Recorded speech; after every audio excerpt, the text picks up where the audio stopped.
الحمد لله الذي أنزل على عبده الكتاب ولم يجعل له عوجا والصلاة والسلام على رسوله المجتبى المصطفى أما بعد اللہ کے فضل و کرم سے ہماری یہ آج کی نویں مجلس ہے نماز کے احکام و مسائل پر گفتگو کرنے کی۔ اس سے پہلے کی مجالس میں ہم نے نماز کے شروع سیکھ لیے، نماز کے ارکان سیکھ لیے، نماز کے واجبات سے ہم گزر چکے۔ آج کی مجلس میں انشاءاللہ نماز کی سنتیں کیا کیا ہیں اور ان کے کیا احکام ہیں ان پر ہماری گفتگو ہوگی۔ تو نماز کی جو سنتیں ہیں وہ ارکان اور واجبات کے علاوہ وہ تمام اقوال اور افعال سنت ہے نماز کے لیے، یعنی وہ اقوال اور افعال جو ارکان نہیں ہیں اور جو واجبات میں سے نہیں ہیں وہ نماز کی سنتوں میں سے۔ انشاءاللہ سرسری طور پہ ہر ایک سنت پر ہم کوشش کریں گے کہ آج کی مجلس میں ہم گزریں اور جو ضروری مسائل ہیں اس پر ہماری گفتگو ہو جائے۔ تو پہلے سنت، نماز کی سنت، اس کا مطلب کیا ہے؟ اس کا مطلب یہ ہے کہ نماز کے وہ افعال اور وہ اقوال جن کے واجب ہونے پر کوئی دلیل موجود نہیں ہے۔ ہر وہ قول نماز میں، قول سے مراد وہ عبادت جو بول کر کی جائے، جیسے سبحان ربی العظیم پڑھنا، اور ہر وہ فعل جو اعضاء اور جوارح سے جس کو انجام دیا جائے نبی اکرم صلی اللہ علیہ وسلم سے ثابت ہو، لیکن کوئی دلیل ایسی موجود نہ ہو جو اس بات پر دلالت کرتی ہو کہ یہ قول اور یہ فعل واجب ہے۔ ٹھیک ہے، تو جب واجب نہیں ہے تو کیا ہے؟ وہ نماز کی سنت ہے۔ اس کے کیا احکام ہیں انشاءاللہ ہم آخر میں اس پر گفتگو کریں گے۔ پہلے کوشش یہ ہوگی ہماری کہ نماز کی سنتیں لگ بھگ جتنی ہیں سرسری طور پر اس سے ہم گزر جائیں۔ نماز کی جو سنتیں ہیں ان میں سب سے پہلی سنت یہ ہے کہ انسان جب تکبیر تحریمہ کہہ لے تو اپنے دونوں ہاتھوں کو، دائیں ہاتھ کو بائیں ہاتھ پر رکھے، اپنے ہاتھوں میں سے دائیں ہاتھ کو بائیں ہاتھ کے اوپر رکھے، اور سنت یہ ہے کہ اسے اپنے سینے پر رکھے۔ سہل ابن سعد رضی اللہ عنہ کہتے ہیں کہ لوگوں کو حکم دیا جاتا تھا، یعنی صحابہ کو، اور حکم دینے والے کون ہیں؟ نبی اکرم صلی اللہ علیہ وسلم، کہ لوگوں کو حکم دیا جاتا ہے، یہ سب سے بڑی ہوتی ہے، یہاں سے لے کر کے کہنی تک کا پورا حصہ اس کو ذرا کہتے ہیں۔ تو دائیں ہاتھ کو اب بائیں ہاتھ کے ذرا پر رکھیں، ٹھیک ہے۔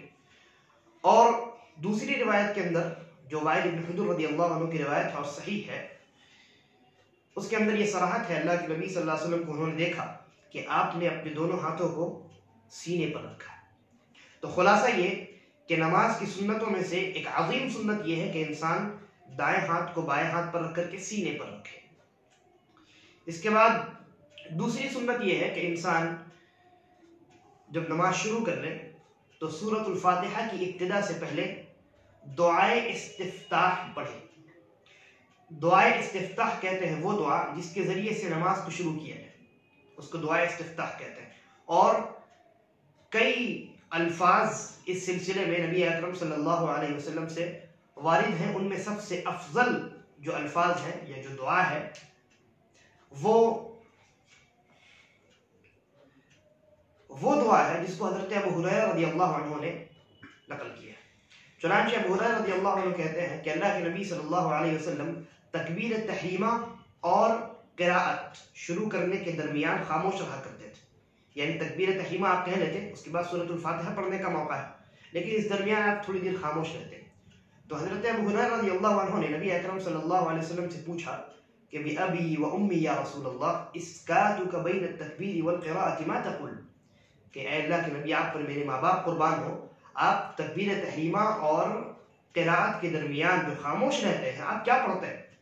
تو اللہ کے نبی صلی اللہ علیہ وسلم نے کہا اقول، میں پڑھتا ہوں اللہم باعد بینی وبین خطایایا، اے اللہ میرے اور میرے خطاؤں کے درمیان ویسی دوری کر دے جیسی دوری کما باعدت بین المشرق والمغرب، جیسی دوری تو نے مشرق اور مغرب کے درمیان رکھی۔ اور یہ پوری دعا ہے، آپ کو معلوم ہے۔ تو اس دعا کو پڑھنا یہ نماز کی سنتوں میں سے ہے۔ اس کے علاوہ دوسری دعائیں اور دوسرے الفاظ بھی وارد ہیں. مثلا عمر رضی اللہ عنہ سے وہ الفاظ وارد ہیں غالباً سبحانک اللہم و بحمدک و تبارک اسمک و تعالی جدک و لا الہ غیرک، اور اس کی سند بھی صحیح ہے. تو دونوں انسان پڑھ سکتا ہے. اچھا، آپ نے سنا کہ دعائیں استفتاح، تو پہلی دعا کا تذکرہ ہوا اللہم باعد بینی، یہ تو دعا ہے. لیکن سبحانک اللہم و بحمدک و تبارک اسمک، اس میں کہیں دعا نہیں ہے. یہ اللہ کی حمد ہے، اللہ کی مجد ہے، یعنی اللہ کی تعریف انسان کر رہا ہے، اللہ کی ثنا بیان کر رہا ہے. اور اسی لیے یہ جو ذکر ہے یہ دعائے ثنا کے نام سے بھی معروف ہے، سبحانک اللہم و بحمدک. تو پھر اس کو دعائے استفتاح کیسے کہا جا سکتا ہے؟ تو جواب یہ ہے کہ یہ دعا کا مقدمہ ہے، اور دعا کا مقدمہ دعا میں سے ہوتا ہے. ٹھیک ہے، مقدمہ کا معنی ہوتا ہے کہ وہ چیز جو اصل چیز کو شروع کرنے سے پہلے کی جائے تاکہ اس اصل چیز کو حاصل کرنے میں آسانی ہو. ٹھیک ہے، تو دعائے ثنا یہ اس دعا کے بعد نماز میں جتنی دعائیں ہیں ان تمام دعاؤں کی قبولیت کے لیے مقدمہ ہے کہ انسان پہلے اللہ کی حمد و ثنا بیان کر لے، اللہ کی تعریف بیان کر لے، اور پھر اس کے بعد دعا کرے. اور اس کے بعد فوراً بعد انسان سورۃ الفاتحہ پڑھتا ہے، اور سورۃ الفاتحہ کے اندر انسان اللہ رب العالمین سے دعا کرتا ہے. اس کے بعد تیسری جو سنت ہے نماز کی، انسان دعائے استفتاح سے فارغ ہو گئے، اب اس کے بعد اس کو سورۃ الفاتحہ کی ابتدا کرنی ہے. تو سورۃ الفاتحہ کی ابتدا یہ در حقیقت قرآن کی ابتدا ہے، کیونکہ سورۃ الفاتحہ قرآن میں سے ہے. اور اللہ رب العالمین نے کہا فَإِذَا قَرَأْتَ الْقُرْآنَ فَاسْتَعِذْ بِاللَّهِ مِنَ الشَّيْطَانِ الرَّجِيمِ، کہ جب قرآن پڑھو تو شیطان رجیم سے پناہ طلب کرو. تو انسان جب سورۃ الفاتحہ کی ابتدا کرے تو اس کے لیے مسنون ہے، سنت ہے کہ وہ اعوذ باللہ من الشیطان الرجیم پڑھے. یعنی آپ کو اعوذ باللہ دعائے استفتاح سے پہلے نہیں پڑھنی، اور نہ ہی بسم اللہ پڑھنی. ٹھیک ہے، اعوذ باللہ یہ سورۃ الفاتحہ سے پہلے پڑھنی. اسی طریقے پر چوتھی سنت اعوذ باللہ پڑھنے کے بعد بسم اللہ پڑھنی ہے، اور یہ بھی سورۃ الفاتحہ سے پہلے. گویا سورۃ الفاتحہ سے پہلے دو چیزیں، ایک تو اعوذ باللہ اور دوسری بسم اللہ. اور بسم اللہ پڑھنے کی بہت ساری دلیل ہیں، بلکہ نبی اکرم صلی اللہ علیہ وسلم کا عمل بھی ثابت ہے اس سلسلے میں. اور ان تمام دلائل کا خلاصہ یہ ہے کہ اللہ کے نبی صلی اللہ علیہ وسلم جب بھی سورۃ الفاتحہ پڑھتے تو آپ بسم اللہ پڑھا کرتے تھے. یعنی اعوذ باللہ آپ کو نماز کی پہلی رکعت میں سورۃ الفاتحہ سے پہلے پڑھنی. ٹھیک ہے، یہ بہتر ہے. اور دیگر رکعات میں، یعنی دوسری، تیسری، چوتھی رکعات میں جب آپ سورۃ الفاتحہ شروع کریں گے تو ضروری نہیں ہے کہ آپ اعوذ باللہ پڑھیں، کوئی پڑھ لیتا ہے کوئی حرج نہیں. لیکن ہر رکعت میں سورۃ الفاتحہ سے پہلے بسم اللہ کا پڑھنا یہ سنت ہے. نبی اکرم صلی اللہ علیہ وسلم کے عمل سے یہی ظاہر ہوتا ہے کہ آپ ہر رکعت میں سورۃ الفاتحہ کی ابتدا میں بسم اللہ الرحمن الرحیم پڑھا کرتے ہیں. اور یہ تینوں چیزیں یعنی دعائے استفتاح، اعوذ باللہ یعنی جس کو تعوذ کہتے ہیں، اعوذ باللہ من الشیطان الرجیم، اور بسملہ یعنی بسم اللہ الرحمن الرحیم، یہ تینوں چیزیں سرن ہونی چاہیے، جہرن نہیں ہونی چاہیے. کیا مطلب ہوا؟ یعنی یہ تینوں چیزیں انسان بلند آواز سے نہیں پڑھے گا، چاہے وہ نماز جہری ہو جس میں زور سے قرات کی جاتی ہے، چاہے وہ نماز سری ہو جس میں آہستہ قرات کی جاتی ہے. کوئی بھی نماز ہو، انسان ان تینوں چیزوں کو آہستہ پڑھے گا، زور سے نہیں پڑھے گا. ٹھیک ہے. اور بسم اللہ کے تعلق سے انس رضی اللہ عنہ کی واضح روایت ہے، وہ فرماتے ہیں کہ صلیت خلف النبی صلی اللہ علیہ وسلم و ابی بکر و عمر و عثمان، کہ میں نے اللہ کے نبی صلی اللہ علیہ وسلم، حضرت ابو بکر، عمر اور عثمان رضی اللہ عنہم کے پیچھے نماز پڑھی. فکانوا یستفتحون الصلاة بالحمد للہ رب العالمین، تو وہ وعلیکم السلام ورحمۃ اللہ، تو وہ نماز کی ابتدا بسم اللہ الرحمن الرحیم سے نہیں کرتے بلکہ الحمد للہ رب العالمین سے کرتے تھے. یہ صحیح مسلم کی روایت ہے. تو یہ اس بات پر دلیل ہے کہ یہ تمام چاروں لوگ اللہ کے نبی صلی اللہ علیہ وسلم سے لے کر حضرت عثمان رضی اللہ عنہ تک جب نماز شروع کرتے اور جہری نماز ہوتی تو بلند آواز سے پڑھنے کی ابتدا کہاں سے کرتے؟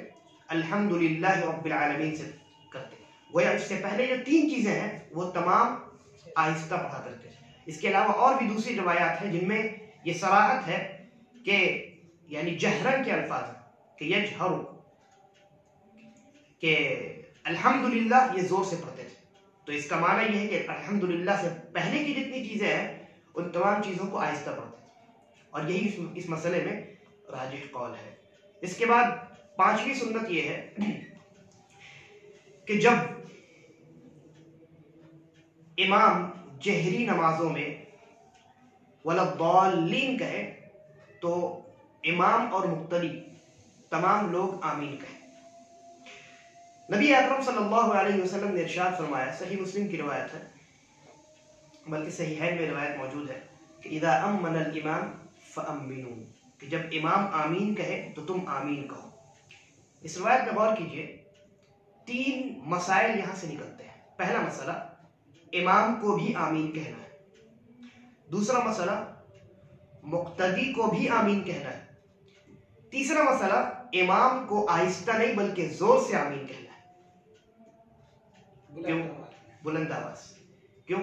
کیونکہ اللہ کے نبی صلی اللہ علیہ وسلم نے کہا اذا امن الامام، جب امام آمین کہے تب آمین کہو. تو آپ کو معلوم کیسے ہوگا کہ امام آمین کہہ رہا ہے؟ اس کے علاوہ اور بھی بہت سارے دلائل ہیں جس سے یہ ثابت ہوتا ہے کہ آمین بلند آواز سے کہنی چاہیے. اللہ کے نبی صلی اللہ علیہ وسلم اتنی بلند آواز سے آمین کہتے ہیں اور صحابہ کہ مسجد نبوی جو ہے وہ گونج پڑتی تھی.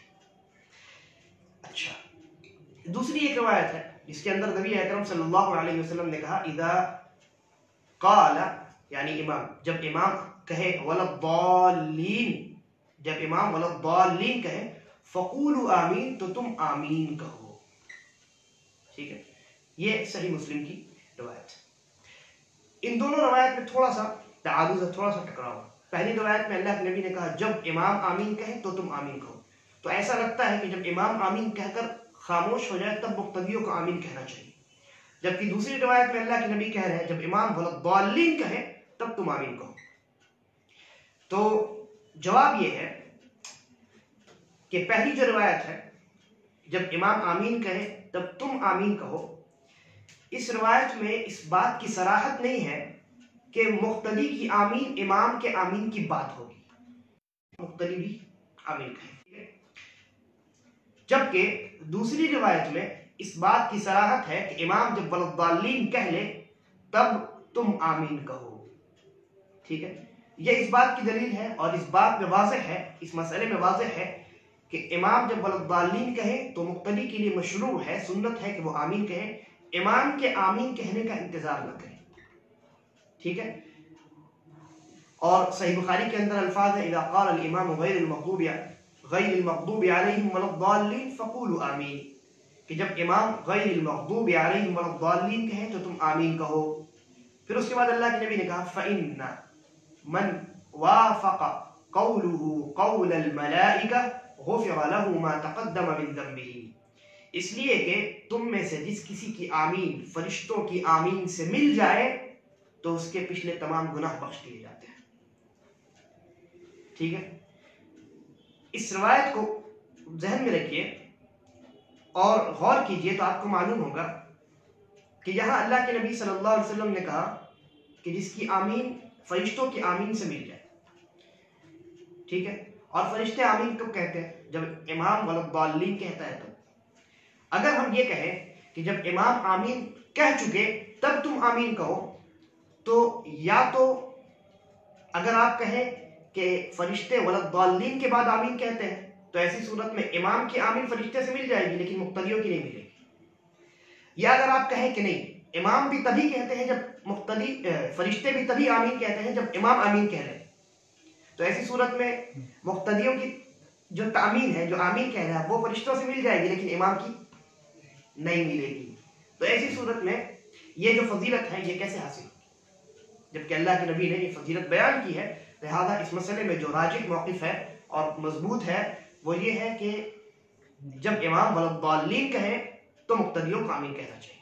ضروری نہیں آپ انتظار کریں کہ امام جب آمین کہہ کر فارغ ہو جائے. امام نے کہا غیر المغضوب علیہم ولا الضالین آمین، آپ کہیں گے، امام بھی کہے گا اور مقتدی بھی کہے گا. اور پھر جن لوگوں کی آمین جو ہے وہ امام فرشتوں کی آمین سے مل جائے گی، اللہ رب العالمین ان تمام لوگوں کے پچھلے گناہوں کو معاف کر دے گا، بخش دے گا. آمین کہنے کی علماء نے کئی حکمتیں بیان کی. حکمت، ان حکمتوں میں سے دو عظیم حکمتیں ہیں. پہلی حکمت تو یہ ہے کہ جس کی آمین فرشتوں کی آمین سے مل جائے اس کے گناہ بخش دیے جاتے ہیں. تو گناہوں کو بخشوانے کے ذرائع میں سے ایک ذریعہ، ایک سبب آمین کہنا ہے نماز میں. لہذا جو لوگ آمین نہیں کہتے ہیں، یا وہ ائمہ جو نماز پڑھاتے ہیں اور والضالین کے بعد آمین نہیں کہتے ہیں، وہ اس فضیلت سے محروم ہو جاتے ہیں. اور دوسری حکمت یہ ہے کہ یہ جو آمین ہے یہ ایک دعا کے بعد ہے. سورۃ الفاتحہ میں آپ نے کہا اہدنا الصراط المستقیم، اے اللہ مجھے سیدھا راستہ دکھا، صراط الذین انعمت علیہم، ہے نا، پوری دعا ہے کہ اس راستے پر، وہ راستہ دکھا کہ جس راستے پر تو نے انعام نازل کیا، آخر تک. تو یہ دعا ہے، اور دعا کے بعد جب انسان آمین کہتا ہے تو اس کا مطلب یہ ہوتا ہے کہ اے اللہ تو قبول کر. چنانچہ نبی اکرم صلی اللہ علیہ وسلم نے کہا اذا قال الامام غیر المغضوب علیہم ولا الضالین، جب امام غیر المغضوب علیہم ولا الضالین کہے فقولوا آمین، تو آمین کہو، اللہ رب العالمین قبول کرے گا. یہ الفاظ ہے صحیح مسلم کے. اسی طریقے پر یہ جو آمین کہنا ہے نماز میں، یہ چیز یہودیوں پر بہت بھاری ہے. جب وہ دیکھتے ہیں کہ مسلمان نماز میں ایک ساتھ آمین کہتے ہیں اپنی دعا کرنے کے بعد، سورۃ الفاتحہ میں جو دعا ہے اس دعا کو پڑھنے کے بعد آمین کہتے ہیں، اور در حقیقت اس دعا میں ان پر یعنی غیر المغضوب علیہم ولا الضالین ہے نا، اس کی تفسیر جب آپ پڑھیں گے تو اس کو معلوم ہوگا کہ اس میں یہودی شامل ہے اور نصرانی بھی شامل ہے. یعنی انسان پناہ طلب کرتا ہے یہودیوں اور نصرانیوں کے طریقوں سے، اور جب اس دعا پر تمام کے تمام مقتدی مل کر آمین کہتے ہیں تو یہ چیز یہودیوں کو بہت گراں گزرتی ہے. چنانچہ نبی اکرم صلی اللہ علیہ وسلم نے کہا کہ یہودی کسی چیز پر اتنا زیادہ حسد نہیں کرتے جتنا زیادہ حسد سلام کرنے پر اور آمین کہنے پر کرتے ہیں. یہ صحیح بخاری کی روایت ہے.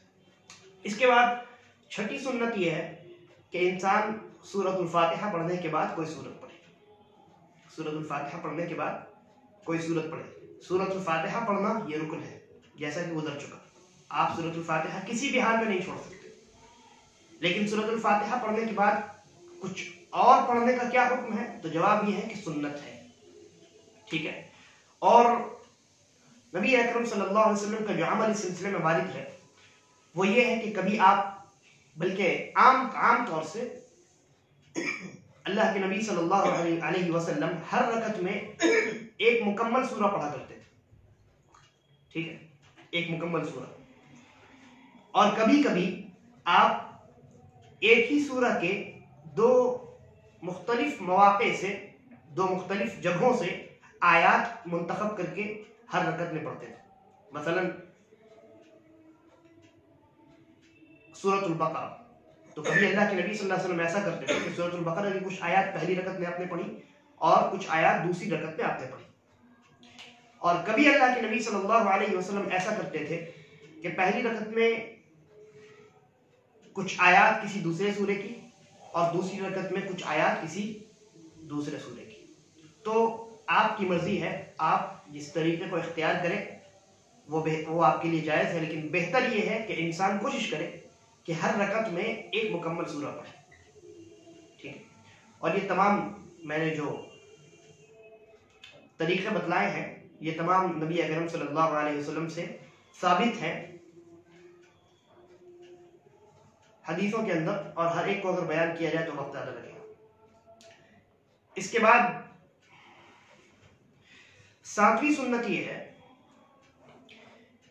کہ اگر وہ نماز جہری ہو، یعنی جس میں بلند آواز سے قرات کیا جاتا ہو، اور وہ کون کون سی نماز ہے؟ فجر ہے، مغرب ہے اور عشاء ہے. یہ 3 وقت کی نمازیں ایسی ہیں جن کی پہلی 2 رکعتوں میں بلند آواز سے قراءت کیا جاتا ہے. ٹھیک ہے، قراءت کا مطلب سورۃ الفاتحہ پڑھنا اور اس کے بعد کی سورہ یا آپ اگر کچھ چند آیات پڑھتے ہیں وہ. اور عصر اور ظہر اور عصر ان دونوں وقتوں میں جو نماز ہوتی ہے اس میں بلند آواز سے قراءت نہیں کرنا ہے. چاروں رکعتوں میں بلند آواز سے قراءت نہیں کرنا، آہستہ آواز سے قراءت کرنا ہے. تو وہ نمازیں جن میں بلند آواز سے قراءت کرنی ہے ان میں امام کے لیے یہ سنت ہے کہ وہ بلند آواز سے قراءت کرے. ٹھیک ہے، اور مقتدیوں کے لیے یہ سنت ہے کہ وہ صرف سورۃ الفاتحہ کی قراءت آہستہ کرے. امام کی بات ہو گئی، ان کے لیے سنت یہ ہے کہ وہ بلند آواز سے قراءت کریں، یعنی سورۃ الفاتحہ بھی اور اس کے بعد کی جو آیات یا کوئی سورہ اگر پڑھنا چاہے تو وہ بلند آواز سے پڑھیں. اور جو مقتدی ہے ان کے لیے سنت یہ ہے کہ وہ قراءت تو کریں گے لیکن آہستہ کریں گے اور وہ سورۃ الفاتحہ کی قراءت ہے صرف. اب رہی بات منفرد کی کہ تنہا انسان اکیلے اس کی نماز مان لیجیے چھوٹ گئی یا وہ جماعت سے نماز نہیں پڑھ رہا ہے کسی بھی وجہ سے، تو ایسی صورت میں اور وہ وقت جس وقت کی نماز وہ پڑھ رہا ہے وہ نماز ایسی ہے جس میں بلند آواز سے قراءت کی جاتی ہے.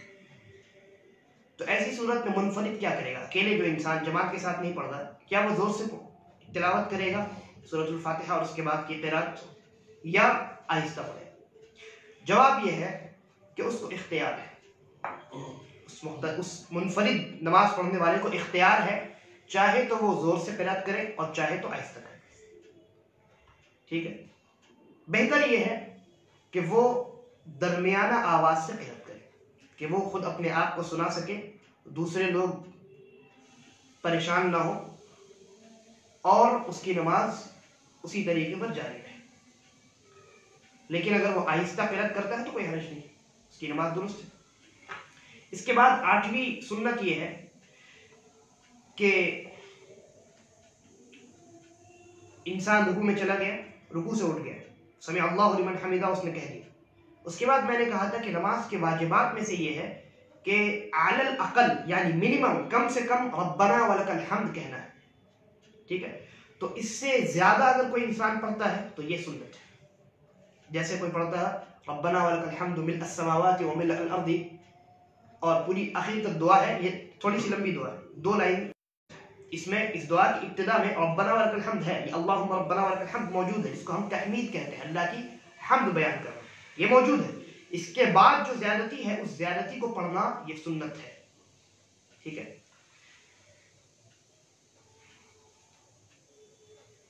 اور وہ دعا جو ہے صحیح مسلم کے اندر موجود ہے. اس کے بعد نبی سنت یہ ہے کہ رکوع اور سجدے میں انسان جو تسبیح پڑھتا ہے، رکوع میں سبحان ربی العظیم اور سجدے میں سبحان ربی الاعلی. پچھلے درس میں جب میں واجبات کو بیان کر رہا تھا اور رکوع کے واجبات کو، یعنی رکوع میں جو واجب ہے یعنی سبحان ربی العظیم پڑھنا، میں اس کو بیان کر رہا تھا، تو میں نے جو حدیث بیان کی تھی اس حدیث کو بیان کرتے وقت میری زبان سے سبحان ربی العظیم کی بجائے سبحان ربی الاعلی نکل گیا، تو کسی نے تنبیہ کی، تو وہ غلطی سے تھا اور سبقت لسانی ہے، اللہ رب العالمین معاف کرے. تو رکوع اور سجدے میں جو تسبیح ہے، رکوع میں سبحان ربی العظیم اور سجدے میں سبحان ربی الاعلی، ہم نے کہا تھا کہ 1 مرتبہ پڑھنا کم از کم یہ واجب ہے، لہذا 1 مرتبے سے زیادہ کرنا، زائد مرتبہ پڑھنا یہ سنت ہے. یعنی کوئی انسان 2 مرتبہ پڑھتا ہے، 3 مرتبہ پڑھتا ہے، 10 مرتبہ پڑھتا ہے، 50 مرتبہ پڑھتا ہے، وہ جتنی چاہے اتنے مرتبہ پڑھ سکتا ہے، یعنی کوئی حد متعین نہیں. ٹھیک ہے، لیکن 1 مرتبہ پڑھنا یہ واجب ہے، لہذا 1 مرتبہ سے زیادہ وہ جتنا کرے اس کے لیے بہتر ہے اور یہ سنت ہے. یعنی زیادہ کرنا 1 مرتبے سے یہ سنت ہے. اور نبی اکرم صلی اللہ علیہ وسلم سے وارد ہے کہ آپ 3 مرتبہ اس کو پڑھا کرتے تھے، لیکن بسا اوقات اللہ کے نبی بہت لمبا رکوع کرتے، بہت لمبا سجدہ کرتے. ٹھیک ہے، تو اس سجدے میں اور اس رکوع میں بسا اوقات آپ سبحان ربی الاعلی سبحان ربی العظیم کو تکرار کے ساتھ پڑھا کرتے ہیں. لہذا علماء نے کہا کہ کتنا زیادہ پڑھ سکتے ہیں اس کی کوئی حد نہیں، لیکن علی الاقل ایک مرتبہ پڑھنا واجب ہے۔ اس کے بعد 10ویں سنت یہ ہے کہ نماز میں 4 مواقع پر انسان کو رفع الیدین کرنا ہے، یعنی دونوں ہاتھوں کو اٹھانا ہے، ٹھیک ہے۔ وہ 4 مواقع کون سے ہیں؟ پہلا موقع ہے تکبیر تحریمہ کا، جب انسان نماز شروع کرے تو اللہ اکبر کہے، ہاتھ کو اٹھائے۔ رفع الیدین، رفع کا مطلب ہوتا ہے اٹھانا، اور الیدین یہ ید کی تثنیہ ہے عربی میں، یعنی عام طور سے ہماری اردو زبان میں، انگلش زبان میں ایک ہوتا ہے واحد، ایک ہوتا ہے جمع، ہے نا، لیکن عربی زبان میں 3 چیزیں ہوتی ہیں، واحد اور تثنیہ، تثنیہ یعنی 2، اور جمع وہ 3 یا 3 سے زیادہ۔ تو الیدین جو ہے یہ تثنیہ ہے، یعنی 2 ہاتھ، تو رفع الیدین یعنی دونوں ہاتھوں کو اٹھانا۔ تو پہلا جو موقع ہے وہ تکبیر تحریمہ کے وقت ہے۔ دوسرا موقع ہے جب انسان رکوع میں جائے تو اس وقت بھی رفع الیدین کرنا ہے، یہ سنت ہے۔ تیسرا موقع ہے جب انسان رکوع سے اٹھے تو اس وقت بھی رفع الیدین کرنا سنت ہے۔ چوتھا موقع ہے جب انسان دوسری رکعت سے کھڑا ہو اور تیسری رکعت کی ابتدا کرے تو اس وقت ہاتھ کو اٹھا کر کے تب تیسری رکعت کی ابتدا کرے، یعنی وہاں پر بھی رفع الیدین کرے۔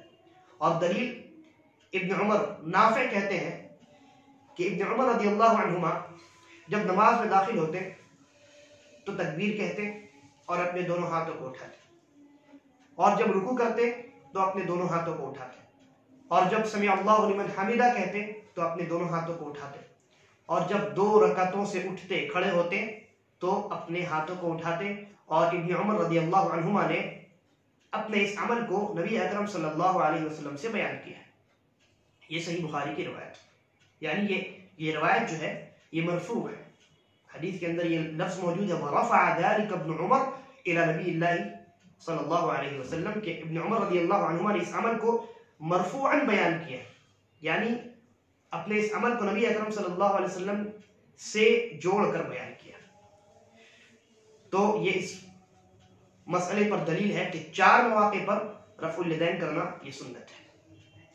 اس کے بعد 11ویں سنت یہ ہے کہ انسان جب رکوع کرے تو اپنے دونوں ہاتھوں کو اپنے گھٹنے پر رکھے، ٹھیک ہے، اپنے دونوں ہاتھوں کو اپنے گھٹنے پر رکھے، اور گھٹنا کو پکڑ بھی سکتا ہے، اور اس کا بیان غالباً پہلے ہو چکا ہے۔ بہرحال 12ویں سنت یہ ہے کہ جب انسان 2 سجدوں کے درمیان بیٹھے، ایک سجدہ اس نے کیا، اب بیٹھے گا اور پھر دوسرا سجدہ کرے گا، تو 2 سجدوں کے درمیان بیٹھنا میں نے بیان کیا تھا یہ ارکان میں سے رکن ہے، یا یہ بیٹھنا۔ اب یہاں کون سی دعا پڑھنی چاہیے؟ تو میں نے کہا تھا رب اغفر لی، 1 مرتبہ پڑھنا یہ واجب ہے، ٹھیک ہے، لہذا رب اغفر لی 1 مرتبہ کے علاوہ 1 سے زائد مرتبہ پڑھنا یہ سنت ہے، ٹھیک ہے، یا رب اغفر لی کے علاوہ کوئی دوسری دعا پڑھنا، ٹھیک ہے، اللہم ایک دوسری دعا موجود ہے اللہم اغفر لی وارحمنی، اس کے الفاظ کچھ الگ الگ حدیثوں کی کتابوں میں، یعنی الگ الگ سندوں میں الگ الگ آئی ہے، کسی بھی لفظ کو انسان اختیار کر سکتا ہے، اللہم اغفر لی وارحمنی واہدنی وعافنی وارزقنی وعافانی واجبرنی، اور بعض روایات میں الفاظ آگے اور پیچھے ہیں تو کوئی بھی چلے۔ تو یہ نماز کی سنتوں میں سے ہے۔ اس کے بعد 13ویں سنت یہ ہے کہ انسان جب رکوع میں جائے اور گھٹنے پر ہاتھ رکھے تو ایسی صورت میں اس کی انگلیاں کھلی ہوئی ہونی چاہیے، اور تب وہ اپنے گھٹنے کو پکڑے، لیکن جب سجدے میں جائے گا تو زمین پر اپنے ہاتھ کو رکھے گا تو اس کی انگلیاں ایسے ایک دوسرے میں جڑی ہونی چاہیے، ٹھیک ہے۔ وائل ابن حجر رضی اللہ عنہ کہتے ہیں کہ اللہ کے نبی صلی اللہ علیہ وسلم جب رکوع کرتے تو اپنے ہاتھوں کی انگلیوں کو کھول دیتے، اور جب سجدہ کرتے تو اپنے ہاتھوں کی انگلیوں کو ایک دوسرے سے جوڑ دیتے، اور یہ روایت صحیح ہے۔ تو یہ سنت ہے۔ 14ویں سنت یہ ہے کہ انسان جب سجدہ کرے تو اس کی پیر کی جو انگلیاں ہوں گی، اس کے ہاتھ کی انگلیاں تو قبلے کی جانب ہیں، ساتھ ساتھ اس کی پیر کی جو انگلیاں ہیں یہ بھی مڑ کر کے قبلے کی جانب ہونی چاہیے، یہ سنت ہے، ٹھیک ہے۔ پیر اس طریقے سے انسان کھڑا رکھتا ہے پیچھے، یہ تلوا ہے انسان کا، تو یہ جو انگلیاں ہیں یہ انگلیاں مڑی ہوئی ہونی چاہیے اور قبلے کی جانب ہونی چاہیے. یہ سنت ہے نماز کی سنتوں میں سے، دونوں پیر. جیسا کہ ابو حمید الساعدی رضی اللہ عنہ کی روایت صحیح بخاری میں موجود ہے، وہ فرماتے ہیں واستقبل باطراف اصابعه واستقبل باطراف اصابع رجليه القبلة، کہ اپنے دونوں پیر کی انگلیوں کے کناروں کو، یعنی یہ کنارہ ہے نا انگلی کا، اس کو موڑ کر کے قبلے کی جانب کیا. یعنی قبلے کی جانب کیا. آپ کیسے کریں گے جب تک اس کو موڑیں گے؟ تو یہ نماز کی سنتوں میں سے قبلے کی جانب اپنی انگلیوں کو، نماز میں سجدے میں پیر کی انگلیوں کو قبلے کی جانب کرنا، یہ نماز کی سنتوں میں سے. نماز کی 15ویں سنت یہ ہے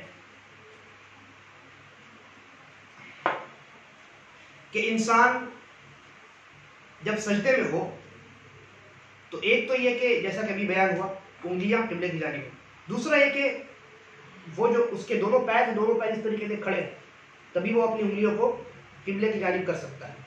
ٹھیک ہے، کھڑے ہوں اور دونوں پیر اس کے جڑے ہوئے، مکمل جڑے ہوئے.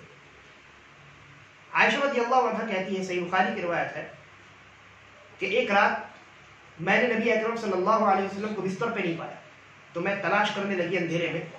فوقعت یدی علی بطن قدمیہ وہو فی المسجد وہما منصوبتان. تو حضرت عائشہ رضی اللہ عنہ کہتی ہے جب میں ڈھونڈنے لگی تو میرے ہاتھ یا میرا ایک ہاتھ اللہ کے نبی صلی اللہ علیہ وسلم کے دونوں پیر کے بطن یعنی بیچ کے حصے پہ پڑی. ٹھیک ہے، اور وہ دونوں پیر کھڑے تھے.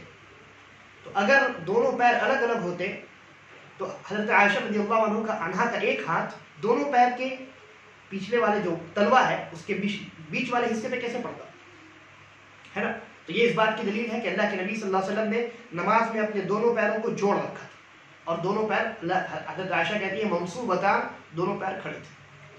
اور اس حالت میں سجدے میں اللہ کے نبی صلی اللہ علیہ وسلم ایک دعا مانگ رہے تھے، اللہم اعوذ برضاک من سخطک وبمعافاتک من عقوبتک واعوذ بک منک لا احصی ثناء علیک انت کما اثنیت علی نفسک. یہ صحیح بخاری کی روایت ہے. تو یہ سجدے کی دعاؤں میں سے ایک دعا ہے، انسان اس دعا کو بھی پڑھ سکتا ہے. ترجمہ آپ کرے تو وقت زیادہ ہو جائے گا.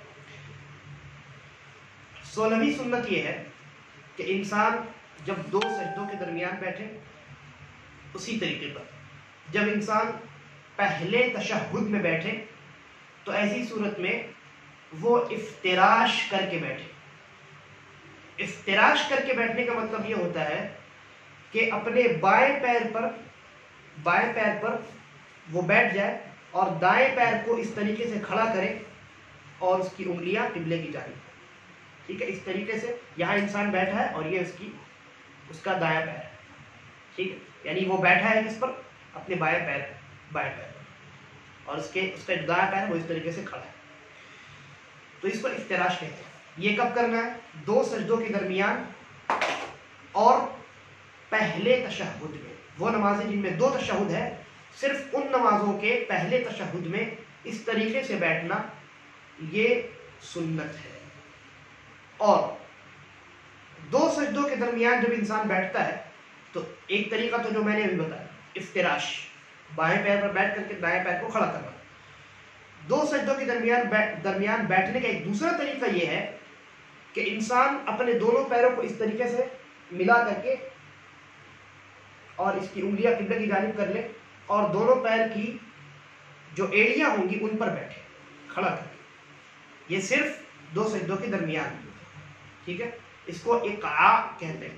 بہرحال نام سے اتنا زیادہ فرق نہیں پڑتا ہے، اگر آپ یاد رکھیں تو آپ کے لیے بہتر ہے. اور ہم نے بات کی دو سجدوں کے درمیان اور پہلے تشہد، ان دونوں میں افتراش کرنا ہے نا، بائیں پیر پر بیٹھ کر کے دائیں پیر کو کھڑا کرنا ہے. اور دو سجدوں کے درمیان بیٹھنے کا ایک دوسرا طریقہ یہ ہے کہ انسان اپنے دونوں پیروں کو کھڑا کر دے اور اس کی ایڑیوں پر بیٹھے. اچھا، وہ نمازیں جن میں دو تشہد ہیں ان میں جو اخیر تشہد ہے اس میں کیسے بیٹھے؟ تو جواب یہ ہے کہ اس میں انسان تورک کر کے بیٹھے. ٹھیک ہے. تورک کا طریقہ یہ ہے کہ انسان بائیں پیر کو اپنے دائیں پیر کے نیچے سے نکال کر باہر کر دے. ٹھیک ہے. اور دائیں پیر کو کھڑا کر دے. یعنی اب وہ بیٹھا ہوا ہے اپنے سرین کے بل, اپنے پیچھے والے حصے کے بل وہ بیٹھا ہوا ہے, اپنے بائیں پیر پہ نہیں بیٹھا ہوا, بلکہ بائیں پیر نیچے سے نکل کر کے, دائیں پیر کے نیچے سے نکل کر کے باہر ہے, اور دائیں پیر اس طریقے سے کھڑا. ٹھیک ہے. اس کو تورک کہتے ہیں. یہاں بیٹھنے کا ایک اور طریقہ مروی ہے, وہ یہ ہے انشاءاللہ جب سنت ختم ہو جائے گی, یعنی سنت کا بیان جب ختم ہو جائے گا تو ایک مرتبہ نماز کا مکمل طریقہ میں آپ لوگوں کو کر کے پریکٹیکلی انشاءاللہ دکھاؤں گا, تو اس میں یہ آپ کو اچھی طریقے سے سمجھ میں آئے گا جو میں ابھی بیان کرنے جا رہا ہوں.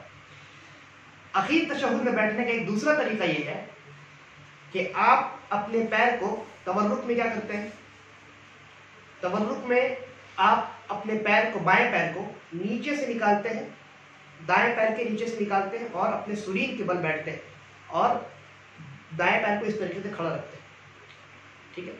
لیکن ایک دوسرا طریقہ جو حدیث میں وارد ہے اور صحیح ہے وہ یہ ہے کہ آپ نے یہ جو بایاں پیر دائیں پیر کے نیچے سے نکالا ہے, وہاں سے نہیں نکال کر کے آپ اپنے دائیں پیر کی جو پنڈلی ہے اس کے اوپر سے نکالیں. ٹھیک ہے. گویا آپ کی جو پنڈلی ہے اور آپ کی جو ران ہے ان دونوں کے درمیان سے آپ کا بایاں پیر نکلے. تو یہ طریقہ بھی مروی ہے اور ثابت ہے. انشاءاللہ اس کو بھی کر کے دکھایا جائے. جی نہیں, مشکل نہیں ہوگی انشاءاللہ, صبر کریں. اس کے بعد 17ویں سنت ہے, وہ یہ ہے کہ انسان اپنا ہاتھ جب وہ بیٹھا ہوا ہو تشہد میں, کسی بھی تشہد میں یا دو سجدوں کے درمیان جب نماز میں بیٹھا ہو, تو اپنے دائیں ہاتھ کو اپنے دائیں ران پر رکھیں اور بائیں ہاتھ کو بائیں ران پر رکھیں. یہ پہلا طریقہ. دوسرا طریقہ, اپنے دائیں ہاتھ کو اپنے گھٹنے پر رکھیں اور بائیں ہاتھ کو بھی اپنے گھٹنے پر رکھیں. دو طریقہ ہو گیا. پہلا طریقہ کیا ہے, دونوں ہاتھ کو دونوں پیر کے ران پہ رکھنا ہے. دوسرا طریقہ کیا ہے, گھٹنے پر رکھنا ہے, یعنی گھٹنے کو آپ پکڑ لیں گویا اس طریقے سے. ٹھیک ہے. ایک تیسرا طریقہ ہے وہ یہ ہے کہ آپ کے ہاتھ کا بعض حصہ آپ کے ران پر ہو اور بعض حصہ آپ کے گھٹنے پر ہو. تو اس طریقے سے آپ کی جو انگلیاں مکمل نیچے نہیں ہوں گی. جب آپ صرف گھٹنا پکڑیں گے تو انگلیاں نیچے ہو جائیں گی, لیکن جب آپ ہاتھ کے بعض حصے کو اپنے ران پر رکھیں گے اور بعض حصہ آپ کے ہاتھ کا جب آپ کے گھٹنے پر ہوگا تو انگلیاں مکمل نیچے نہیں ہوں گی. ٹھیک ہے. تو یہ 3 طریقے ہیں ہاتھ کو نماز میں رکھنے کا, اور تینوں طریقے ثابت ہیں اور یہ سنت ہے نماز کی سنتوں میں سے. اس کے بعد 18ویں سنت یہ ہے کہ جب آپ بیٹھیں تو اپنے اس ذرا کو, میں نے کہا تھا یہ ذرا ہے, اس ذرا کو, دونوں ہاتھ کے ذرا کو آپ اپنے ران پر رکھیں. اٹھا کر کے بھی رکھ سکتے ہیں, لیکن سنت یہ ہے کہ اس کو اس طریقے سے اپنے ذرا کو اپنے پیر کے ران سے سٹا کر کے رکھیں. نسائی کی صحیح روایت. 19ویں سنت یہ ہے کہ جب آپ پہلے اور دوسرے تشہد میں بیٹھیں, یعنی کسی بھی تشہد میں بیٹھیں, چاہے وہ 2 تشہد والی نماز ہو تو دونوں میں بیٹھیں, یا 1 تشہد والی نماز ہو تو 1 میں بیٹھیں. تو ایسی صورت میں آپ اپنی انگلیوں کو, اپنی ایک انگلی جو یہ سبابہ جس کو کہتے ہیں, انگوٹھے کی بعد والی انگلی, اس کو عام زبان میں شہادت والی انگلی کہتے ہیں. بہرحال تو انگوٹھے کی بعد والی جو انگلی ہے, اس انگلی سے آپ اشارہ کریں اور حرکت دیں. اس پر بھی ہماری بات ہو چکی ہے. اور حضرت وائل ابن حجر رضی اللہ عنہ کی روایت موجود ہے سنن نسائی کے اندر. وہ کہتے ہیں کہ اللہ کے نبی صلی اللہ علیہ وسلم نے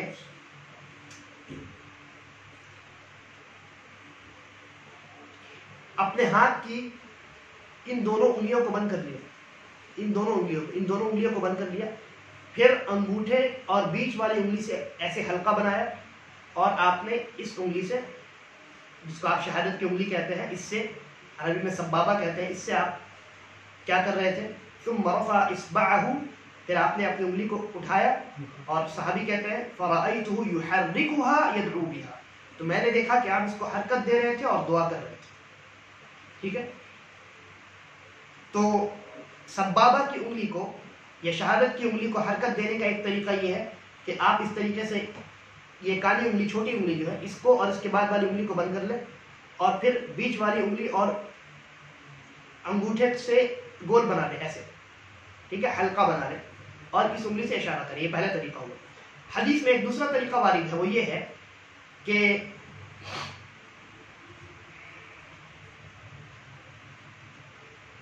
صحیح مسلم کے اندر روایت ہے کہ اللہ کے نبی صلی اللہ علیہ وسلم نے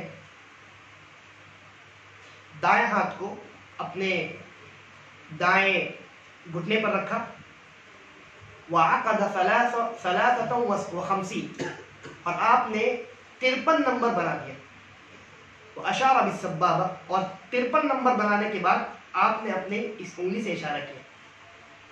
تو 53 نمبر بنانے کا کیا مطلب ہے؟ عرب جو اہل عرب ہے ان کے درمیان ایک طریقہ رائج تھا کہ جب وہ سودا کیا کرتے کسی چیز کا تو وہ سودا کتنے میں ہوا ہے وہ زبان سے نہیں بولتے، بلکہ کیا کرتے کسی تھیلے میں ہاتھ ڈالتے، ہاتھ ڈال کر کے اپنے ہاتھ سے کسی قسم کا نقشہ بناتے. مثلا کسی نے بند کر دیا مٹھی، کسی نے 2 انگلی نکال دی، کسی نے 1 انگلی نکال دی، مطلب الگ الگ نقشہ بناتے. اور وہ نقشہ جو ہے وہ عام نقشہ نہیں ہوتا بلکہ وہ خاص کسی عدد کے لیے نقشہ ہوتا. ٹھیک ہے. اور جو سامنے والا ہے وہ بھی اس میں ہاتھ ڈالتا اور وہ چھو کر کے محسوس کر لیتا کہ اس نے کتنا نمبر بنایا. تو حدیث کے اندر صحابی نے کہا کہ اللہ کے نبی صلی اللہ علیہ وسلم نے 53 نمبر بنایا. ٹھیک ہے. عقد 53، اللہ کے نبی صلی اللہ علیہ وسلم نے 53 نمبر بنایا. تو علماء نے اس کی شرح میں لکھا کہ 53 نمبر کیسے بنتا ہے عرب کے درمیان. در حقیقت 53 نمبر بنانے کا طریقہ یہ ہے کہ تمام انگلیوں کو بند کر لیا جائے. ٹھیک ہے. یعنی ان تینوں انگلیوں کو بند کر لیا جائے اور انگوٹھے کو اس انگلی کے اس جوڑ پر رکھ لیا جائے. یہ ہے 53 نمبر. ٹھیک ہے. یہ 53 نمبر ہے. اور پھر اللہ کے نبی ایسے ایسے حرکت دے رہے ہیں. بات سمجھ میں آ رہی ہے؟ یہ 53 نمبر ہے. اس کو 53 نمبر بنانا کہتے ہیں. تو اشارہ کرنے کے 2 طریقے ہوں. پہلا طریقہ آپ 2 انگلیوں کو بند کر لیں، بیچ والی انگلی اور انگوٹھے سے حلقہ بنا لیں اور پھر اشارہ کریں. دوسرا طریقہ بیچ والی انگلی کو بھی بند کر لیں اور اس انگلی کو یہاں لے جائیں اور اس طریقے سے اشارہ کریں. اس کے بعد 20ویں سنت یہ ہے کہ انسان نماز میں سجدے کی جگہ پر دیکھتا رہے. ٹھیک ہے. نماز میں سجدے کی جگہ پر دیکھیں سوائے ایک جگہ کے، اور وہ ہے جب انسان تشہد میں بیٹھے تو وہاں پر سجدے کی جگہ پر نہیں دیکھنا ہے بلکہ اس انگلی پر دیکھنا ہے جس کو آپ حرکت دے رہے ہیں. ٹھیک ہے. عائشہ رضی اللہ عنہ کہتی ہے کہ اللہ کے نبی صلی اللہ علیہ وسلم کعبہ میں داخل ہوئے اور آپ نے نماز پڑھی اور دوران نماز آپ کی جو نگاہیں تھی وہ سجدے کی جگہ پہ رہتی تھی. یہ صحیح روایت ہے، شیخ البانی نے صحیح کہا. اسی طریقے پر سبابہ کی انگلی پر نظر رکھنے کی جو روایت ہے عائشہ رضی اللہ عنہ بیان کرتی ہے کہ اللہ کے نبی صلی اللہ علیہ وسلم کی جو نظر ہے جب آپ انگلی کو حرکت دیتے تو آپ کی نظر اس انگلی سے ہٹتی نہیں، کہیں اور نہیں جاتی، کہ آپ اپنی نظر کو یہیں جمائے رکھتے. اور ظاہر سی بات ہے کیونکہ حدیث کے اندر کیا الفاظ ہے؟ یحرکها یدعو بها. آپ حرکت دے رہے ہیں اور دعا کر رہے ہیں. تو انسان جب دعا کرے گا تو اس کی نظر وہی نہ ہوگی. یہ حرکت دینا اس کا مطلب کیا ہے کہ آپ دعا کر رہے ہیں. تو دعا کرنے کے لیے انسان کو دھیان میں ہی رکھنا ہے. اسی لیے اللہ کے نبی صلی اللہ علیہ وسلم اسی انگلی پر برابر دیکھتے رہا کرتے اور اسی کو حرکت دے کر کے دیتے رہتے اور دعا پڑھتے رہتے. اور یہ جو حرکت ہے یہ آپ تشہد شروع کریں گے اس وقت سے لے کر سلام پھیرنے سے پہلے تک، جب تک آپ دعا پڑھتے رہیں گے تب تک ہونی چاہیے راجح قول کے مطابق. اسی طریقے پر یہ جو حرکت ہے اوپر سے نیچے ہونی چاہیے. ٹھیک ہے. اس پر کوئی نص وارد نہیں ہے کہ اوپر سے نیچے ہو کہ دائیں سے بائیں ہو. مالکیہ کہتے ہیں کہ دائیں سے بائیں. ٹھیک ہے. تو بہرحال لیکن جو دلائل ہے جو حدیثیں ہیں اس سلسلے میں وارد ہوئی ہے، علماء نے استدلال کیا کہ اوپر سے نیچے حرکت دینا یہ افضل اور بہتر ہے. ٹھیک ہے. اس کا بیان میں نے پہلے کیا تھا. وہ حدیث آپ نے سنی ہے، اللہ کے نبی صلی اللہ علیہ وسلم نے کہا کہ یہ جو حرکت دینا ہے یہ شیطان پر لوہے سے زیادہ، لوہے کی مار سے زیادہ سخت ہے. تو علماء نے کہا کہ لوہے کی مار جو ہے وہ اوپر سے نیچے ہوتی ہے، اسی لیے اللہ کے نبی نے اس حرکت کو لوہے کے مار سے تشبیہ دی ہے کہ یہ حرکت اوپر سے نیچے ہے، تو جس طریقے سے یہ اوپر سے نیچے حرکت ہے اسی طریقے پر لوہے کی مار بھی اوپر سے نیچے پڑتی ہے، تو جس طریقے سے لوہے کی مار سے انسان کو تکلیف ہوتی ہے ویسے ہی تکلیف اس حرکت سے شیطان کو ہوتی ہے، تو بہتر یہ ہے کہ آپ اوپر سے نیچے حرکت دیں۔ 21ویں سنت یہ ہے کہ جب آپ پہلی رکعت کے دوسرے سجدے سے اٹھ جائیں، اسی طریقے جب آپ تیسری رکعت کے دوسرے سجدے سے اٹھیں تو بیٹھیں، یعنی دوسری رکعت کے لیے کھڑے ہونے سے پہلے اور چوتھی رکعت کے لیے کھڑے ہونے سے پہلے سجدے سے آپ اٹھیں، اٹھنے کے بعد بیٹھیں، جس کو جلسۃ الاستراحہ کہتے ہیں، آرام والا بیٹھنا، ٹھیک ہے، یہ بیٹھنا یہ سنت ہے، نماز کی سنتوں میں سے ہے۔ مالک ابن حویرث رضی اللہ عنہ کہتے ہیں کہ انہوں نے نبی اکرم صلی اللہ علیہ وسلم کو نماز پڑھتے ہوئے دیکھا، تو جب اللہ کے نبی صلی اللہ علیہ وسلم وطر پڑھ رہے تھے تو آپ اچانک کھڑے نہیں ہو گئے، وطر نہیں پڑھ بلکہ وطر رکعت میں تھے، یعنی الفاظ فَإِذَا كَانَ فِي وِطْرٍ مِّن صَلَاتِهِ، یعنی نماز کی اس رکعت میں تھے جس کو وطر کہتے ہیں، یعنی پہلی اور تیسری ہے نا، وطر کو انگلش میں آڈ کہتے ہیں، 1 3 5 7 یہ آڈ نمبرز۔ تو جب اللہ کے نبی صلی اللہ علیہ وسلم اپنے نماز کی آڈ رکعت میں ہوتے، اس رکعت میں ہوتے جس کا جوڑ نہیں ہے، اور اس رکعت میں جب آپ دوسرے سجدے سے اٹھ جاتے تو پھر اس کے بعد والی رکعت کے لیے فوراً کھڑے نہیں ہو جاتے، بلکہ صحابی نے کہا کہ اللہ کے نبی فوراً کھڑے نہیں ہو گئے حتی یستوی قاعدا، یہاں تک کہ آپ اچھے سے بیٹھ گئے، ٹھیک ہے، تو اچھے سے بیٹھنا ہے، اس کے بعد کھڑے ہونا ہے، یہ نماز کی سنتوں میں سے۔ اور راجح یہ ہے کہ جب آپ پہلی رکعت میں دوسرے سجدے سے اٹھیں اور بیٹھیں، جلسۃ الاستراحہ کریں، جلسہ استراحت، تو اس دوسرے سجدے سے اٹھتے وقت ہی اللہ اکبر کہیں، ایسا نہیں کہ آپ دوسرے سجدے سے اٹھ کر بیٹھ گئے، پھر اب جب اس بیٹھنے سے کھڑے ہو رہے ہیں تیسری رکعت کے لیے یا چوتھی رکعت کے لیے تب اللہ اکبر کہیں، ایسا نہیں، بلکہ جب آپ سجدے سے اٹھیں گے اور جلسہ استراحت کریں گے تو جب آپ سجدے سے اٹھ رہے ہیں تبھی اللہ اکبر کہیں اور بیٹھیں، اور پھر اس کے بعد بغیر تکبیر کے کھڑے ہو جائیں، ٹھیک ہے، یہ بہتر ہے اور اس مسئلے میں زیادہ مضبوط ہے یہ طریقہ۔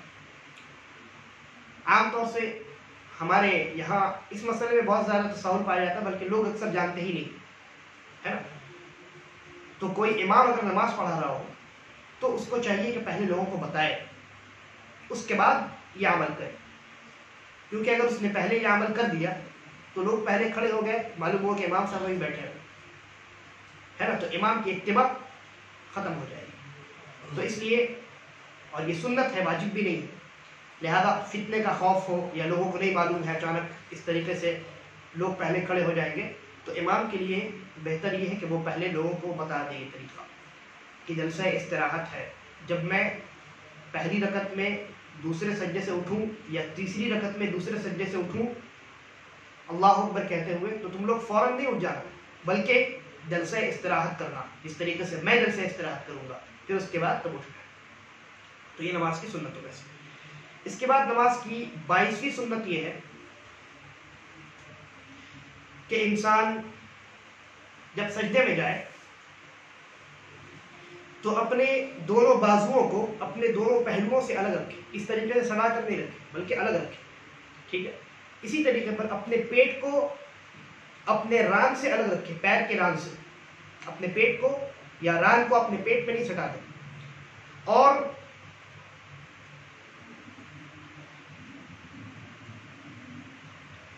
انسان کا جو پیر ہے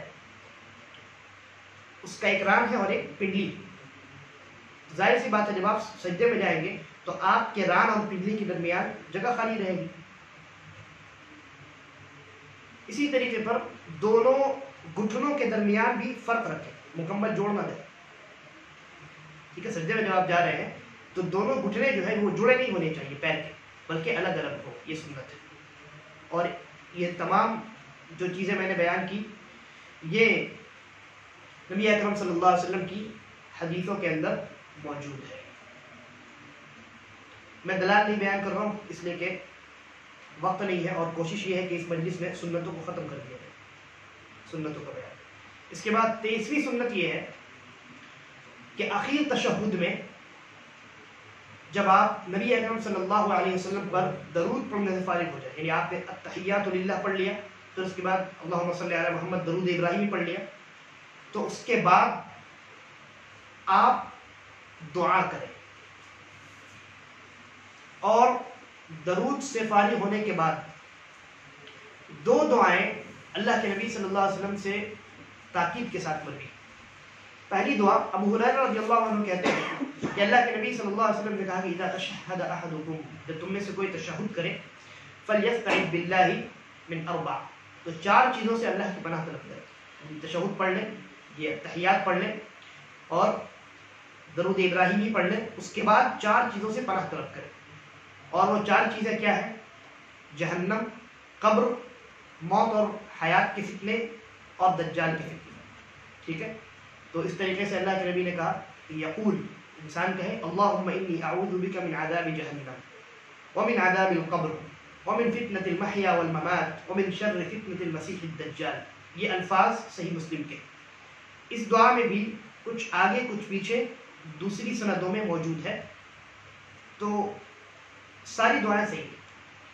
ٹھیک ہے، کسی میں اللہم انی اعوذ بک من عذاب جہنم ومن عذاب القبر ومن فتنة المسیح الدجال پہلے، ٹھیک ہے، اور اس دعا میں صحیح بخاری صحیح مسلم والی روایت میں بعد میں، تو آگے اور پیچھے بعض سندوں میں ہے، اس سے فرق نہیں پڑتا، ساری دعائیں صحیح۔ اسی طریقے پر حضرت ابوبکر رضی اللہ عنہ کو نبی اکرم صلی اللہ علیہ وسلم نے ایک دعا سکھائی تھی، اللہم انی ظلمت نفسی ظلما کثیرا ولا یغفر الذنوب الا انت فاغفر لی مغفرۃ من عندک وارحمنی انک انت الغفور الرحیم۔ تو یہ دعا بھی درود کے بعد انسان کو پڑھنا چاہیے۔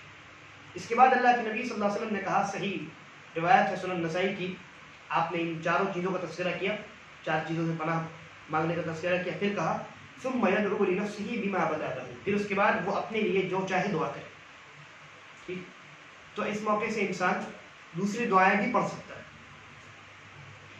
14ویں سنت یہ ہے کہ جب انسان سلام پھیرے تو دائیں اور بائیں جانب، صحابی کہتے ہیں کنت ارى رسول اللہ صلی اللہ علیہ وسلم يصلي عن يمینه وعن شماله حتى ارى بیاض خده، صحیح مسلم کی روایت ہے کہ میں نے نبی اکرم صلی اللہ علیہ وسلم کو دیکھا کہ، یا میں دیکھا کرتا تھا کہ آپ اپنے دائیں جانب اور اپنے بائیں جانب سلام پھیرتے یہاں تک کہ آپ کے گال کی سفیدی دکھ جاتی، یعنی جو آپ کے دائیں طرف ہے، جو آپ کے دائیں طرف ہے اس کو آپ کی گال کی سفیدی مکمل دکھ جاتی، اور جو بائیں طرف ہے اس کو بھی دکھ جاتی۔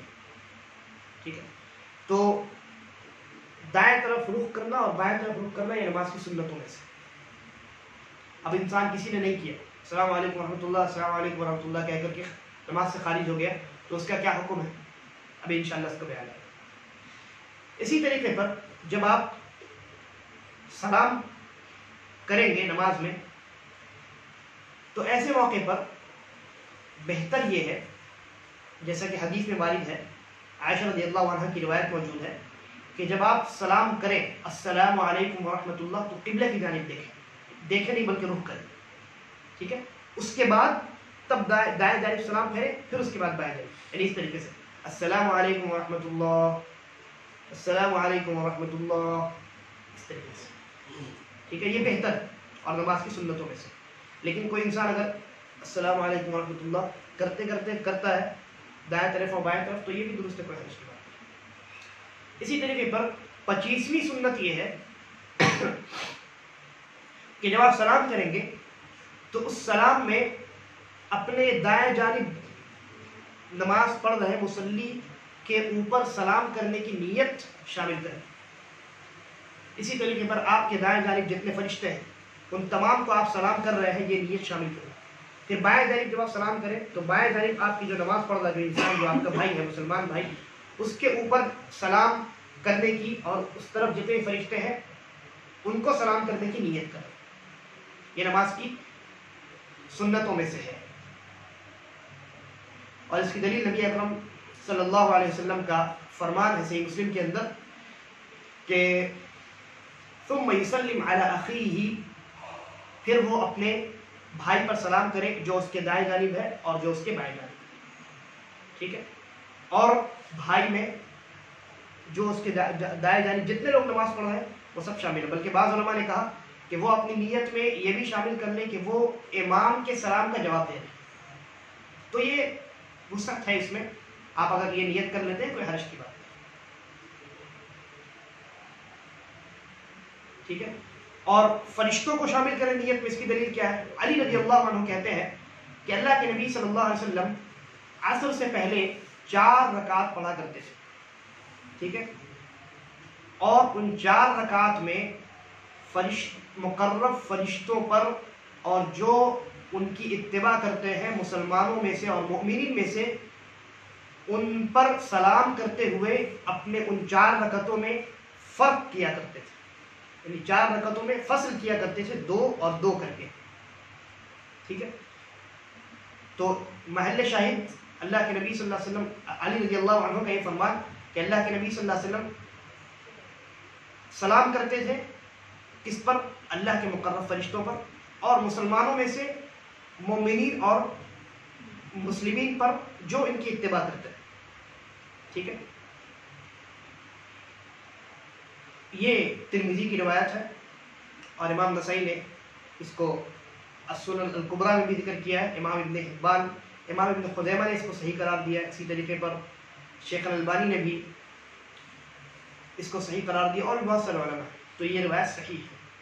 آپ اپنی نیت میں اپنے دائیں جانب پڑھنے والے مصلی کو بھی شامل کریں، فرشتوں کو بھی شامل کریں، اور بائیں جانب بھی جو مصلی ہے جب آپ بائیں جانب سلام پھیریں تو اس کو بھی شامل کریں اور فرشتوں کو بھی شامل کریں. بلکہ فرشتوں کی اتباع کرنے والے، یعنی فرشتے جس طریقے سے اللہ کی اتباع کرتے ہیں تو اسی طریقے پر مومنین اور مسلمین جو اللہ کی اتباع کرتے ہیں ان تمام مسلمانوں کو شامل کر لیں تو اس میں کوئی حرج نہیں ہے، بلکہ یہ نماز کی سنتوں میں سے ہے. تو یہ نماز کی اتنی سنتیں ہیں کل ملا کر، لگ بھگ بعض کو میں نے ارکان میں بیان کر دیا تھا، واجبات میں بیان کر دیا تھا، اور آج اس کو دوبارہ بھی بیان کر دیا. ٹھیک ہے. اور ممکن ہے کہ کچھ چھوٹ بھی گیا. بہرحال تو یہ نماز کے کل ملا کر میں نے 25 سنتیں ابھی آپ کے سامنے الگ ترتیب بیان کی. ٹھیک ہے. اہم چیز یہ نمبر نہیں ہے کہ 24 ہے کہ 25 ہے. اہم چیز یہ اعمال اور اقوال ہیں جن کا اب یہ بھی بیان ہوا کہ یہ سنتیں ہیں. کیونکہ جب آپ کو یہ معلوم ہوگا کہ یہ تمام اقوال اور یہ تمام اعمال سنتیں ہیں تو پھر اس کے بعد آپ کے لیے مسئلے کو سمجھنے میں آسانی ہوگی. آپ نے جانا کہ نماز کے ارکان کا حکم یہ ہے کہ کسی بھی حال میں اس کو نہیں چھوڑ سکتے. ٹھیک ہے. نماز کے واجبات کا بھی حکم یہ ہے کہ اس کو نہیں چھوڑ سکتے، لیکن اگر کوئی بھول گیا تو ایسی صورت میں وہ سجدہ سہو کرے گا، اور اگر کسی واجب کو بھول گیا تو دوبارہ اس کو نماز میں ادا کرنے کی ضرورت نہیں. لیکن ارکان میں کیا تھا کہ اگر آپ نے کوئی رکن چھوڑ دی ہے تو دوبارہ اس کو آپ بجا بھی لائیں گے اور پھر سجدہ سہو بھی کریں گے. لیکن سنت کا معاملہ یہ ہے کہ سنت جو ہے یہ نماز کی زینت ہے، اور یہ مصلی کو زیادہ ثواب حاصل ہو اس کے اسباب میں سے ایک سبب. ٹھیک ہے. لہذا نماز کی سنتوں کو بجا لانا یہ نماز کے ثواب میں زیادتی کا سبب ہے، لیکن نماز کی سنتوں کو جان بوجھ کر چھوڑ دینا گناہ کا باعث نہیں ہے. آپ نے اگر کسی سنت کو جان بوجھ کر چھوڑ دیا، نہیں کیا، سنت کے انکار کی نیت سے نہیں، یوں ہی چھوڑ دیا سستی کی وجہ سے، تو آپ کی نماز درست ہے اور آپ گنہگار نہیں ہیں. ٹھیک ہے. کیونکہ ان تمام سنتوں کا واجبی طور پر اللہ کے نبی صلی اللہ علیہ وسلم نے حکم نہیں دیا. ٹھیک ہے. اسی طریقے پر جب جان بوجھ کر سنت کو چھوڑنے پر نہ انسان گنہگار ہوتا ہے اور نہ اس کی نماز باطل ہوتی ہے، تو جو بھول کر چھوڑ دے اس پر بدرجہ اولا کوئی گناہ نہیں اور اس کی نماز درست ہے. ٹھیک ہے. تیسری چیز، کیا سنت کو چھوڑنے پر سجدہ سہو ہے کہ نہیں؟ بتائیں. مثلا کسی نے رفع الیدین نہیں کیا تو کیا وہ سجدہ سہو کرے گا؟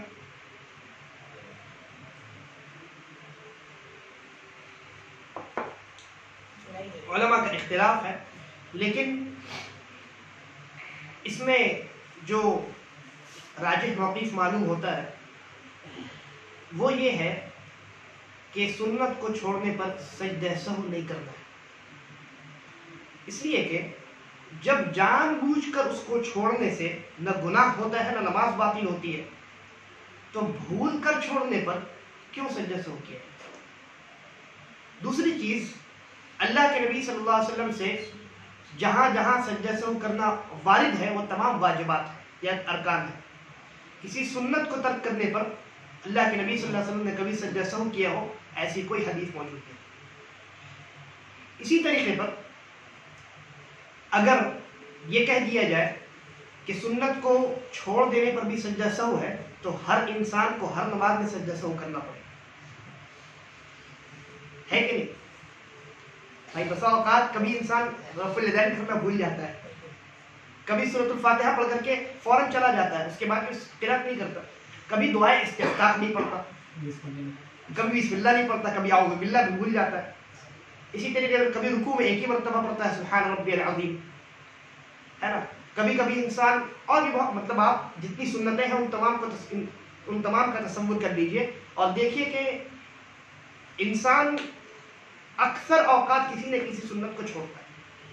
تو اگر یہ کہہ دیا جائے کہ ہر سنت کو چھوڑنے پر سجدہ سہو ہے تو پھر ہر انسان کو ہر نماز میں سجدہ سہو کرنا پڑے گا.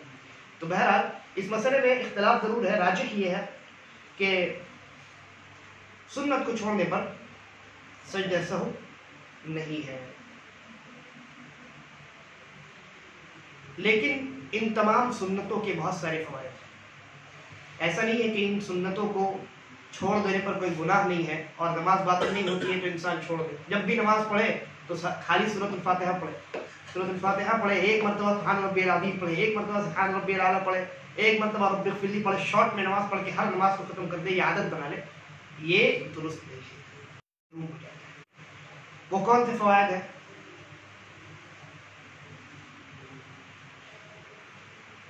پہلا فائدہ یہ ہے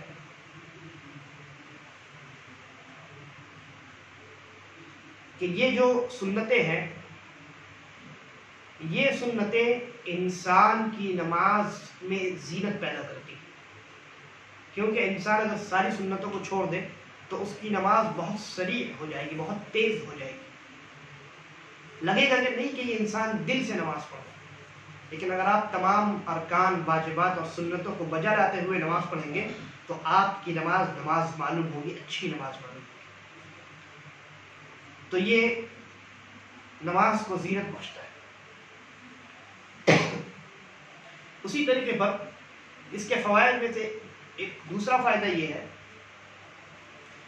کہ یہ سنتیں نمازی کے ثواب میں اضافہ کر دیتی ہیں، اور نمازی جتنی زیادہ کوشش کرے گا سنتوں کو بجا لانے پر اتنی زیادہ وہ اجر کو حاصل کرے گا، اتنا زیادہ اجر اور ثواب وہ حاصل کرے گا اور اس کے درجات اتنے زیادہ بلند ہوں گے.